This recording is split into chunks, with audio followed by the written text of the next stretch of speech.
Great Scott! Great Scott! Great Scott!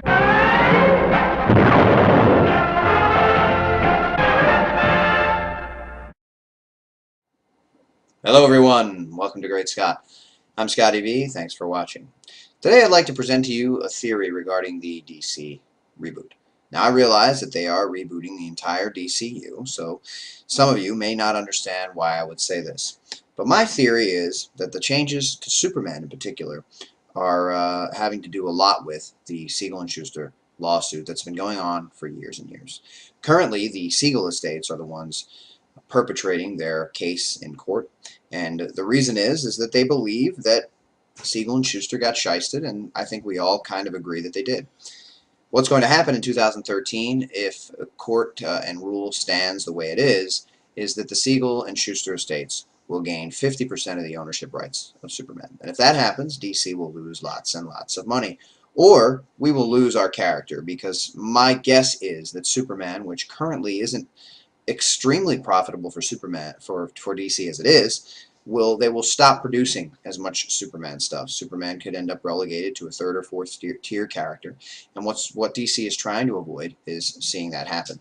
So in 1994, when the Siegel and Shuster estates went to court again trying to claim that they owned more of Superman than what they were compensated for, DC went and changed Superman into an energy being, giving him a blue suit with an S on the suit, and making him pure energy so that he could travel through the electricity waves, and he could create lightning and do all kinds of weird things that Superman never could do before.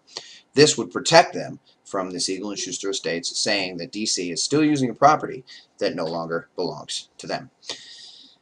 It went by the wayside as Siegel and Shuster and DC came to some sort of an agreement. They paid them more, or they increased their yearly money that they get, and they decided that they would go back to the original Superman. This also happened in the conjunction with a court case with the Siegels and Schusters with Superboy. Superboy was always a part of canon. Clark Kent donned the suit in Smallville and was Superboy. They retconned that, got rid of it in 1986 with the John Byrne reboot, and if you look back in history, you'll see that not far to the front or to the back of that, Superboy was considered ownership of Siegel and Shuster, and DC, having to worry that they would lose the rights to that, decided to retcon Superboy so that they would not have to then pay more money to Siegel and Shuster. This has happened again and again, and I believe it's happening now. And in 2013, if something drastic doesn't happen, or if the two sides don't come to another arrangement, DC is going to lose a lot more money. And I think that this change to the Superman line really has a lot to do with that. Not the whole universe, but if you look around, a lot of things are staying the same. The Batman books aren't getting retconned, although there will be a Batman 1, but that's just going to show us more about the origins of Batman. But Damian Wayne, the son of Bruce Wayne, is still going to be around in the Batman and Robin book, and Batman Incorporated is still there. The only thing that's getting completely retconned, Wonder Woman, which has been a problem for a while, but Superman. All the costumes have changed, Supergirl has changed, Connor has changed again based on the solicitations we're seeing for September.